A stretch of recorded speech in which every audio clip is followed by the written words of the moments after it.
বাংলাদেশ সেনাবাহিনীর Comilla area commander ও ৩৩ পদাতিক ডিভিশনের GOC major general Jahangir Alam বলেছেন, আমাদের প্রধান কমিটমেন্ট মাননীয় প্রধান উপদেষ্টা ও সম্মানিত সেনা প্রধান বলেছেন, আমাদের সবার কাছে খাদ্য থাকতে হবে, সবাইকে খাদ্য ও চিকিৎসা দিতে হবে।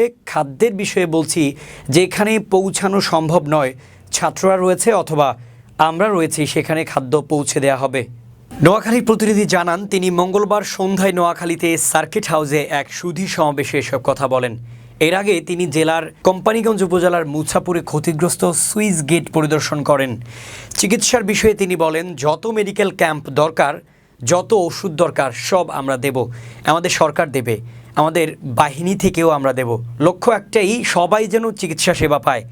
যে ক্ষতি হয়েছে তা ব্যাপক। আমি বিশ্বাস করি আমরা সবাই মিলে যদি কাজ করি একসাথে, তাহলে সেটা পুষিয়ে নেওয়া সম্ভব। একসাথে কাজ করলে কোনো কিছু অসম্ভব নয়।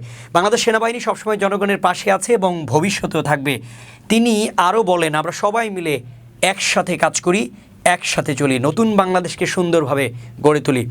এ সময় উপস্থিত ছিলেন ৩৩ artillery brigade commander brigadier general Shamsul Arefin, জেলা প্রশাসক দেয়ান মাহবুবুর রহমান, পুলিশ সুপার মোহাম্মদ আসাদুজ্জামান, জেল civil surgeon doctor Masum Iftekhar, LGED নির্বাহী প্রকৌশলী আজহারুল ইসলাম, নোয়াখালী প্রেস ক্লাবের যুগ্ম সাধারণ সম্পাদক আকবর হোসেন সোহাগ ও নোয়াখালী জেলা বৈষম্য বিরোধী ছাত্র আন্দোলনের সমন্বয়ক আরিফুল ইসলাম সহ বিভিন্ন প্রতিষ্ঠানের সরকারি বেসরকারি কর্মকর্তা ও বৈষম্য বিরোধী ছাত্র আন্দোলনের নেতারা।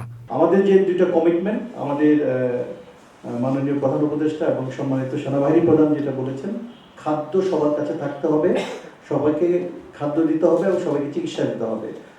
খাদ্যের ব্যাপারে আমি বলে যাচ্ছি, আপনার যদি কোথাও মনে হয় যে ওই জায়গাতে যে কোনোভাবেই পৌঁছানো সম্ভব না, কিন্তু ওখানে আমার খাদ্য দিতে হবে, প্লিজ লেট আস নো। স্টুডেন্টরা চেষ্টা করবে এবং আমরাও চেষ্টা করবো ওখানে যাইতে, যে এখানে আমার খাদ্যটা পৌঁছাই দেবো। মেডিকেল ট্রিটমেন্টের ব্যাপারে যত জায়গায় মেডিকেল ট্রিটমেন্ট দরকার, যত ক্যাম্পিং দরকার, যত মেডিসিন দরকার, উইল গিভ।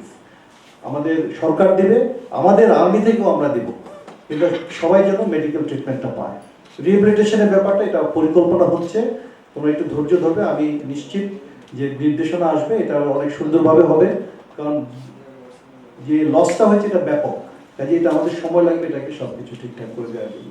আমি at the end of the day আমি বিশ্বাস করি, আমরা যখন সবাই একসাথে কাজ করি, উই ক্যান ডু মিরাকলস। আজকে বাংলাদেশ পাকিস্তানকে হারালো, তাই না? Is it not a miracle? It's a miracle. We are so happy as a nation যে আমরা দুইটা টেস্টে আমরা জিতেছি। সো আমার কাছে মনে হয় যে আমাদের সুন্দর উপলক্ষগুলি তখনই আসে যখন আমরা একসাথে কাজ করি, এবং একসাথে কাজ করলে কোনো কিছুই অসাধ্য নয়।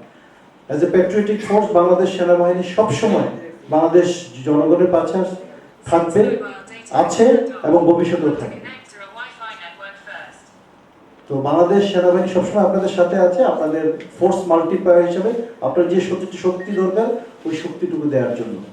তো আমরা চলুন আমরা একসাথে কাজ করি এবং আমাদের নতুন এবং সুন্দর বাংলাদেশকে আবার গড়ে তুলি।